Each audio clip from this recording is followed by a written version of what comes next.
Commissioner Sargodha division Muhammad Ajmal بھٹی نے کہا ہے کہ حکومت سرسبز و شفاف پاکستان کے لیے بھرپور اقدامات کر رہی ہے۔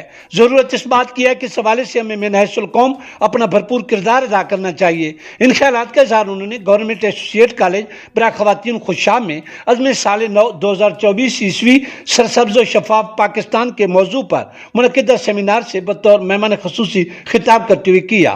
Deputy commissioner Khushab Zeeshan Shabbir Rana, director college Sargodha division Sarfraz Ahmed Gujjar, deputy director college Sargodha Abu al-Hasan Naqvi اور ڈپٹی ڈائریکٹر کالج خوشاب امتیاز احمد صوبی بھی اس موقع پر موجود تھے۔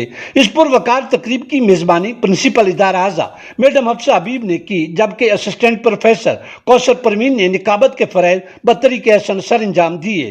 کمشنر سرگودا ڈویژن نے پرنسپل ادارہ اعضا میڈم حفصہ حبیب اور ان کی ٹیم کی کارکردگی کو شاندار الفاظ میں سراہا۔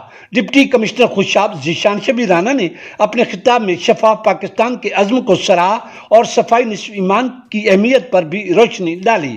ڈپٹی کمشنر خوشاب نے بھی ادارے کی کارکردگی کی خوب پذیرائی کی۔ کمشنر محمد اجمل بھٹی دیر گورنمنٹ ایسوسیٹ کالج برائے خواتین خوشاب کی طالبات کے ہمراہ موجود رہے۔ انہوں نے طالبات کے ساتھ کالج میں کینو کے پودے بھی لگائے۔